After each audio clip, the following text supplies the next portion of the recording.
Boker Tov, Bereshit, après les fêtes, on veut tous un Bereshit, un début, un bon début, Bezrat Hashem, pour tout le Ham Israël. La Torah commence par Bereshit, bara Elohim, et Hashamayim, et Haaretz. Dieu a créé le ciel et la terre. C'est-à-dire que quand on parle de la dimension de la création, Dieu a créé ce qui est spirituel, plus spirituel que ce qui est moins spirituel. Shamaim, le ciel, c'est plus spirituel que la terre. La terre, c'est du matériel. Et on voit dans la paracha de Bereshit, Biyom Bero Elohim, Eretz Veshamayim. Il y a un autre endroit dans la paracha où on dit quand Dieu a créé la terre et le ciel. Alors, franchement, il faut décider, c'est le ciel avant la terre ou la terre avant le ciel. Qu'est-ce qui a été fait au début? Le Midrash, on parle d'un débat philosophique entre Beth Shammai et Beth Hillel. Comment on crée, est-ce qu'on met l'échafaudage avant l'immeuble, l'immeuble avant l'échafaudage, etc. Comment on fait? Mais en fait, c'est une idée, c'est une métaphore. Dans le Zohar, il y a un Zohar très intéressant dans Parashat Teruma. Dans la Kabbalah, il y a un acronyme très connu qui s'appelle Amar Kav. Amar, c'est l'acronyme de Or, Maïm, Rakia. Kav, c'est centre de brachot. C'est tout un sujet dans la Kabbalah. Mais je vous parlais, moi, du Amar, Or, Maïm, Rakia. Il y a eu 5 fois le mot Or mentionné dans Parashat Bereshit. Il y a 5 fois le mot Maïm et il y a 5 fois le mot Rakia. La lumière, quand on a envie de ramasser l'énergie, je prends une lumière qui se transforme en un liquide, du gaz par exemple. Vous achetez une bonbonne de gaz, c'est pas de l'air. Si c'était de l'air, ça ne pourra pas peser. Donc, il y a un liquide, il y a de l'eau, il y a comme un liquide. Et pourtant, quand il sort, il s'évapore. C'est comme la lumière, il dégage une lumière. L'énergie spirituelle, elle va créer pour passer d'une spiritualité à du matériel, elle a besoin de quelques étapes. Une lumière ne peut pas devenir de la terre, mais une lumière peut créer de l'eau. Du gaz, ça crée de l'eau. Avec un système qu'on peut transformer, ça devient. Dans de l'eau, on a des résidus qui tombent en bas. Ça commence à devenir.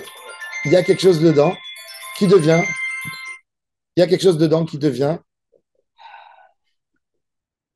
Il y a quelque chose dedans qui devient dur, plus dur. Kadosh Baruch Hu, dans la manière dont il a créé le monde selon le Tzimtzum, qu'est-ce qu'il a fait?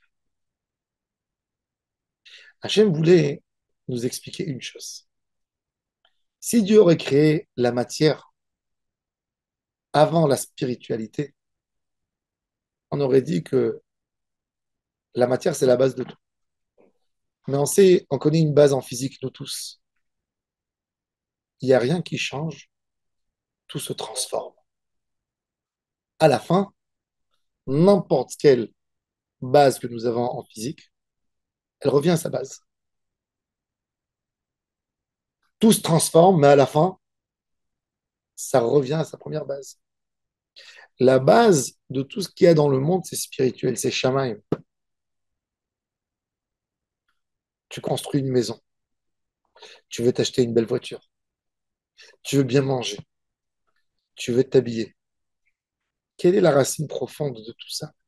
Shamaim, le ciel. La racine même, nos motivations simples, nos motivations matérielles, motivations, des fois même des motivations qu'on n'aimerait pas en parler, on n'aimerait pas partager avec les autres. C'est bas, c'est pas du beau. Elles viennent dévoiler une envie spirituelle qu'il y a en nous. Quand quelqu'un a envie d'exprimer quelque chose, c'est en lui. Quand quelqu'un, en fait, il veut avoir la plus belle voiture, c'est qu'il a en lui à vouloir exprimer sans le vouloir. Mais c'est en lui, c'est ancré. D'exprimer la gloire d'Hachem, la beauté d'Hachem. Mais il n'est pas là.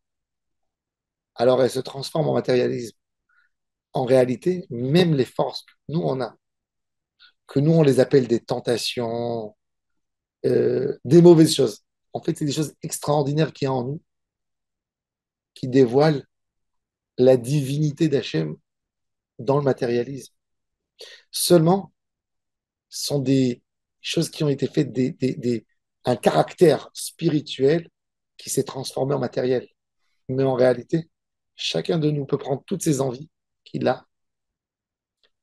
On n'a pas à casser les envies. Rabbi Nachman de Brésil avait dit ne casse jamais une envie. Si tu casses une envie, elle devient deux envies. Ne la casse pas.